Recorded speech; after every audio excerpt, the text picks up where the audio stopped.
Before we get started today, I want to make an announcement. Leaving the Theater is starting a movie club. Beginning in July, on the first Wednesday of every month, me and an esteemed panel of guests will gather on Twitter Spaces. We'll discuss recent movies, television, and streaming series that we've loved and what we're looking forward to seeing in the month to come. This will be a time for folks to discuss the reviews we've done, defend their favorites, challenge my opinions, and more generally share our love of film, television, and streaming properties. And you, yes you, listening right now, will have the chance to ask questions, share your opinion, and join in the discussion. Follow me on Twitter and Instagram at OHitsBigRon, that's at OHITSBIGRON for more information and the link to join us on Twitter Spaces. And as the date gets closer, we'll include the link in the show notes as well. I hope you could join us. And with that, let's start the show.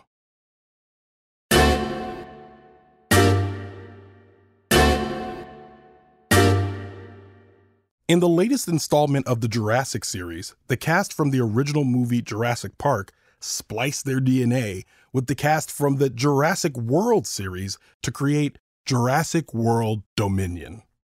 This iteration of the series finds the entire world learning to live with dinosaurs. Will life find a way? Hold on to your butts. I'm Ronald Young Jr., and I'm leaving the theater.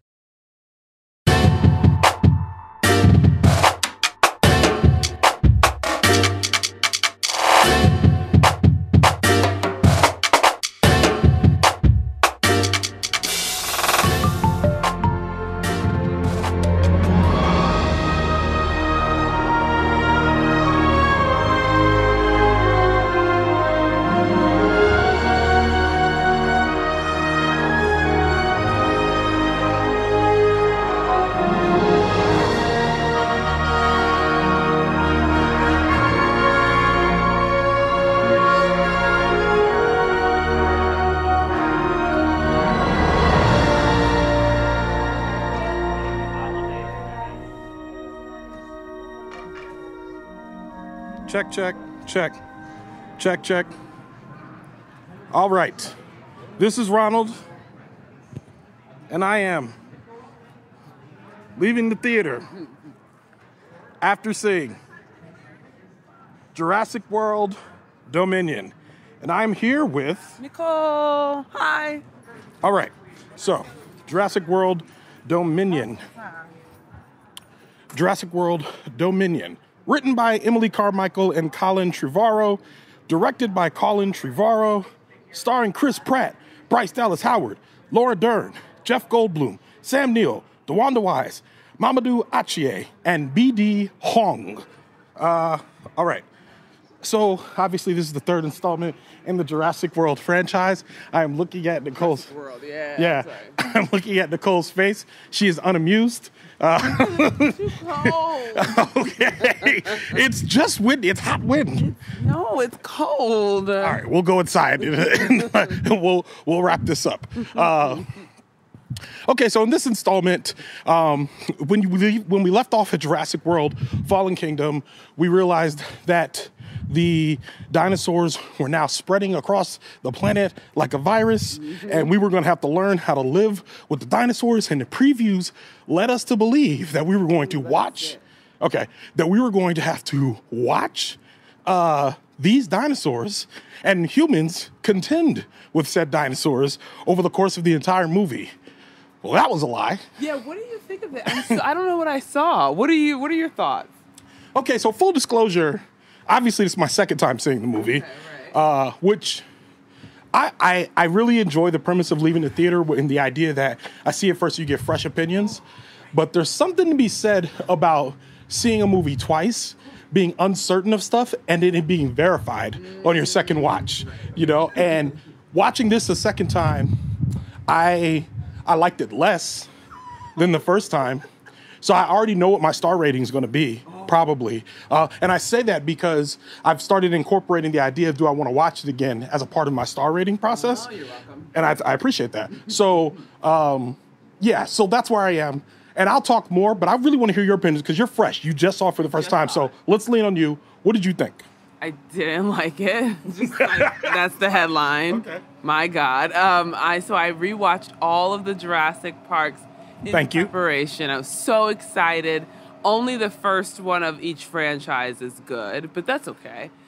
This one felt like, it's like this constant problem you have where you try to tell an environmental story and you just mess it up. Yeah. It's like it's such a preachy. It's not actually preachy, but they're trying to do a message. Yeah. That has nothing. We've got a message. I love when they do that. It has nothing to do with Jurassic Park, Jurassic World, Jurassic anything. Yes. It is wild. It's just a different movie. Yeah. That should be a part of a different franchise. Like, I just feel like they completely were like, we don't care what the franchise has been. Now we like dinosaurs, love dinosaurs. We hate locusts. Yeah. Be afraid of them. Yeah. And okay, fine, we'll give you like a little bit of dinosaur scares, but mainly we love dinosaurs like they're our dogs. We hate locusts. Yes. So I agree with the majority of that. I think the only thing I would say is I think they actually botched the locust thing. And I think what I was getting from that, and the first time I watched it, as soon as I saw the locust came up, I was like, ramifications of the dinosaurs. Of course, you're going to bring back other things. No one ever considered all that. That's where this is going. But when it turned into Monsanto, I said, oh, okay. I like this movie. There's two movies in this one movie, but I'm enjoying this movie. Okay. But watching it a second time, there were parts, like you said, and I remember at the exact same moment that you realize about maybe 30 to 40 minutes in, you're like, where are the dinosaurs? And I thought the exact same thing right at that moment. They're doing all this world building and all this character building off the parents and their lost child, and they're not telling me any dinosaur stories. To me, that was the greater sin. And you're right, they domesticated what they did to the raptors. In the first movie, they're bloodthirsty killers. In this... When did we domesticate the raptors? Why does a newborn raptor know to respond to Owen's hand thing? Okay, so Owen's hand thing has been frustrating me since Jurassic World from the beginning. It's solid. What do you think of Owen and Claire? Okay, so played by Chris Pratt and Bryce Dallas Howard. Okay, so what's so interesting is that Bryce Dallas Howard had absolutely no chemistry with anyone. None. At all on the screen. Different movie. And so she had to be alone. Yeah. I feel like they were like, you're bad, you go sit over there, and anytime we need to portray fear, we'll just do a close in on you. Yeah. But so they had a negative chemistry. It just it got worse. Yes. In the beginning, it was fine because it was like, oh, maybe they'll get together, maybe they won't. They had a bad date. Ha ha ha. They have no chemistry. None. Chris Pratt is playing your quintessential American hero. We meet him this time. He's not fixing a motorcycle or building a house. He's a cowboy. Yeah. He's wrangling dinosaurs. Yeah. So that's exhausting, but fine. That didn't really bother me. What bothered me is that one, nobody made them take accountability for the fact that they unleashed those dinosaurs. Every single person who's been killed by a dinosaur is Claire's fault. Claire and that child, but really Claire because she was the adult. Correct. The kid is so annoying. Very. Just like, why is that kid a focal point? We don't care about the kids in Jurassic Park. We don't. Why are we caring? It was like every formula of Jurassic Park, of the franchise, they threw it away. Yeah. Almost did the exact opposite, and it didn't work. It just felt like a big mess. There were way too many characters. Oh my gosh. Yes, way too many. And it's funny you said that about the kids, because as you were talking, I realized that the function of the kids in the original Jurassic Parks was two reasons. One, to make sure that there's an aspect of wonder, that if it's not created by the adults, you'll be created by the kids who are being like, oh, wow, wonder, but also fear. Because when you have the kids, there's real fear in their faces. And that was one thing I remember about Jurassic Park. There's a scene in the original Jurassic Park where, and this isn't about a kid, this is about Laura Dern, running away from the raptor inside the power grid pen. She runs out the door, and when she slams the door and slides down the gate, she starts crying in a way that, as a kid, I was like, yo, this is scary. Like, I'm terrified right now. And this is a PG-13 movie, And I feel like at some point they decided to get away from the terror, it being like actually scary. And you're right, they started using the dinosaurs in this very proppy way that just it doesn't feel good. It doesn't feel good to watch. And all the flashes of greatness that I thought I saw, is just kind of like sucked away as the movie just keeps going longer and longer and longer. Like 2 hours and, I don't know, like 2 hours and 10 minutes. I have no idea. I'd have to look it up. I don't feel like doing it. All right, so let's talk about the black people. How do you feel? How did you feel about the blacks? Honestly, like Mamadou was unnecessary. We didn't need him. But the girl, she was so fun. She was the only life on screen. Correct. And I feel like she was the appropriate level of afraid when she was meant to be afraid. She did great fear. Yeah, and then she was the appropriate level of like whatever when she needed to be like, this is ridiculous. I'm just gonna fly a plane over I was gonna say giraffe, a dinosaur. Yeah. Who cares? Yeah. Like I really enjoyed her from a like movie going perspective because she had some life, but from a storytelling perspective, it was like, why didn't you just make Claire more like this black woman? And I know what they did. I can see it from a production angle where you have the shot of all these white people, and in this day and age, it's not a good look. Nope. So it's like we gotta sprinkle some blacks in there. Yeah. But it's so bad for the story because like we're supposed to believe that Claire is she's risking her life to save animals. Still unclear why. Yep. But she's going off and trying to save all the dinosaurs, whatever, who cares. But she also doesn't know to do the hand thing when they come around. She has no ability to defend herself or protect herself. Meanwhile, all of a sudden, she's jumping across buildings. How does Claire jump buildings? She's all she does is sit and cry and be scared and try to find her kid who doesn't even like her. Also, like, why do we care about your family? Your family looks horrible. This kid hates you. Yeah. Only got excited when the dad came home, but was still like, I don't care about the dad. And they didn't even explore that. No. Yeah. There was no exploration. We just sprinkled a ton of storylines and then didn't explore them. Okay, so to go back to the black people thing, while I'm sitting there next to you, I turned to you and said, she's a magical Negro. And I realized they're both magical Negroes. And I realized, and just so the listeners know, when you say magical Negro, it's the idea that a black person is existing to help a white person find their destiny. And in this case, both of the black people in this movie only existed so that the white people could get to their goals. Yeah. So they showed up. DeWanda Wise only shows up to fly Claire and Greg, or whatever his name is, Owen. Claire and Owen to get their daughter and fly them out. And Mamadou Athie, he only exists in order to pull the covers off the whole thing and let Alan and Ellie get their DNA sample and go back to the States with it. So watching that, this time I sat there and I was like, this isn't how I want. I love these two, and I want them on screen, and I hope I see them in more things. Yes. But I don't want to see them like this. To get your checks, black folks, but please, like for the love of God, like scriptwriters, directors, all that, don't use them like this. Like there's better ways to do this, and you don't have to shoehorn them in like this. Even though it's probably good to see them, and I think a lot of people are going to look at them and. I think the representation of them was very good. Yeah. They weren't like shucking and jiving or doing that, but their usefulness to the story, I think, is what resonates with me.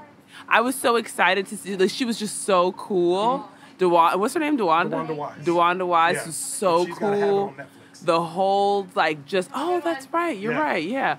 Just like the way she moves on screen, I mean, it's like such a joy to watch her on the screen. Can I throw a monkey wrench in that real quick? Okay. So I thought they're watching. The first time I watched it, I was like, she is Will Smith from the 90s in any movie. 100%. 100%. She is absolutely that. And it's so cool because I haven't seen a woman be that. Agreed. And so it was like, and usually if a woman is like a badass, she has no sense of humor. Yep. She's like all serious. She never laughs. She doesn't really have anything that she gets excited about. Yep. And I've always dreamt of writing like a woman warrior character who's like, I just kind of like to have fun. I just like to fly, whatever. Yes. And also, I'll kill you. Yes. And that's like, she's like that energy. Yeah. And I just loved it. Yeah. For the story, obviously, what they should have done, Claire should have evolved to be that person and have been able to take care of herself and her family instead of being absolutely useless. Yes. They sent her literally almost like, just get out of this plane. Go on a little... She just went on a trip through the jungle, completely unnecessary, while everyone else saved the child. Like it was, and then she's like, "Oh, I got my baby, my baby, my baby." The kid hates you. Yes. All we saw was the kid hating you. And they actually did nothing to save the child. No, they didn't save the child. It fell into their laps. Like there were parts of this movie, and then somebody pointed this out that they said Chris Pratt and Bryce Dallas Howard are not characters; they're archetypes. Yes, 100%. And so then on top of that, I'm sitting there watching, I'll be like, because they're archetypes, they have no utility in this movie whatsoever except for the clone girl. They have no utility in this movie whatsoever. And I would go further to say they have little utility in the first two movies either, except for what's made up. Because the idea of a raptor wrangler is a completely foreign concept to anyone who just watched Jurassic Park and watched the game warden get eaten alive. Oh, yeah, that's true. So, like, my thing is, like, you have to give me a specific set of reasons why I should just believe that Chris Pratt dropped out of nowhere when Alan Grant couldn't do it, the foremost expert on raptors couldn't do it. How did this dude come along and say, yeah, you got to train the animals and blue, and they're the beta, and I'm the alpha? Like, what was his actual strength there? So archetypes, I feel like it rings. I feel like this movie, when you get to this point, because of all the world building that they didn't do and the character development that they didn't do for these two specifically in the first two movies, I feel like when you get to the third one, you don't have a choice but to just make them parents looking for their child. You know what I mean? Interesting. So. Yeah, I mean, I could definitely see that. I think the first one, I really don't have a ton of complaints. But you're right, there's not enough there to carry us, and especially because they fumbled so bad on 2 that there's so few places to go. Like, you still have not explained how Claire went from getting almost eaten. Yeah. The thing they keep trying to say is, do you feel guilty? Guilty about what? Why is no one calling her out for unleashing the plague of dinosaurs onto the planet? It's just, it's wild. Yeah. Okay, so with that, you know the star rating system. What would you give this movie out of 5 stars? I would give it 2. Ooh. Yeah. I think that's the lowest rating we've ever... 2 for me is... I normally go, this movie is garbage, which is 1. Didn't like it is 2. Liked it was 3. Loved it was 4. And perfect is 5. Okay, yeah. So, yeah, and I think after talking... So you give it 2 stars. I think after talking... I don't see how this is except for the fact that this is a summer movie. So I'll tell people it is a summer movie. It is a blockbuster. Sure, go see it in the theater. But honestly, stuff gets to streaming pretty quickly now. Exactly. I would honestly say just wait for it to be streaming. Yeah. It's a 2 for me because you spent decades investing me in dinosaurs and hubris and, like, we shouldn't be messing with them. And when we mess with them, we pay the cost. And now it was sort of like, to me, it sided with man, and it was like, no, man can conquer. We can learn to live side by side because, man, we're so smart. Owen's going to do the hand thing. His kid now knows to do the hand thing. Everyone's going to do the hand thing. Humans got it. No, that's not the message of Jurassic Park. The message is sit down, stop messing with stuff. Honestly, I think you nailed it. I think that's one thing I was thinking when rewatching these movies is that you can go through each one of them and see a thing that a human did wrong that led to all of this, and there's an individual one in each and every movie. And I think part of, like, bringing back the original characters, and a lot of, I don't know if listeners know this, but technically Jurassic Park Lost World and Jurassic Park 3 are no longer canon, and it's just one and all the world movies. So a lot of people don't know that. So it means that everything that happened in San Diego and Jurassic Park Lost World didn't happen. And when Alan Grant went back to Isla Sonar, that didn't happen either, which is wild. And the only reason why I bring that up is because when you bring back a character like Ian Malcolm, he is now this pretentious douchebag in this one, whereas in 2, he was like, I had an experience on an island that changed my life. No one should go back. You should drop a bomb on that island. We should have never done this. And I feel like that was a more useful Ian Malcolm and useful for these older characters coming back. Now, the nostalgia in me was happy to see them. Yeah. But everything else that you had to say, I feel like just it bombs the movie so hard that I can't even truly appreciate them the way I wanted to. And also BD Wong. BD. Justice for BD Wong. BD, you gotta get out of this franchise. He got his check. He got his check. Let him have his check. We're happy for everybody, for all black and brown people getting their checks. We want it for all of you. Yeah. However, he was barely acting. He was like walking around, scenes remember there was like a part where he's supposed to be sad. Yeah. So he's like, has his head on the desk. Yeah. He's like, why did I make these stupid, not dinosaurs, locusts? The funny thing I just would have fixed the locusts. You laughed hard for, like, you did that quiet laugh for about a good solid 30 seconds. You're like, I'm sorry. And I'm like, I didn't realize it until you said it. I'm like, no, it is kind of, he is, but it just seems like if it's BD Wong, he's like, I'm about to get another one of these JP checks. He's like, I'm there. Like, where are we at? It's like if the director gave you I need you to express sadness. Yeah. There's so many ways, like... Say less, fam. I got you. Got it. I'll slump down on the desk, I'll frown, and I'll be like, oh, no. Do you know that I'm sad now? Yeah, you know? y'all got that, right? Y'all got that? All right, y'all got that. Do you even do it again? Like, it was just such bad acting. I can do one more. And, everyone was just acting really bad except for the old people and then the blacks. Yeah. Old people and the blacks. All of us, we all showed up. Yeah. Where were the rest? Category of the olds. Oh yeah, I'll take the olds and the blacks. Yeah, the olds and the blacks. Yeah, I give it up to ourselves. It's a 2 of 5 star movie. This we got to wrap up because our reviews last longer than other ones. But I will say, Nick is fired up. But yeah, with that, we'll leave it at that. 2 of 5 stars. See it if you want. I don't know. It's up to you. Your life, I guess. With that being said, Leave It at Theater is a production of Oh It's Big Rod Studios. This show is mixed by Thomas Tyra of Bias Studios. Thank you, Thomas. Thank you, Thomas. Show art from Katie Helm. Theme music by the mysterious Breakmaster Cylinder. To find out more information about Nichole Hill or Jurassic World Dominion, check out our show notes for details. You can follow me on Twitter and Instagram at Oh It's Big Ron. You can find out more about this show and other Oh It's Big Ron Studios shows by following us on Instagram at Oh It's Big Ron Studios and on Twitter at Oh It's Big Ron Stew, STEW. Leaving the Theater will be back soon. Thanks for listening. Thanks for listening.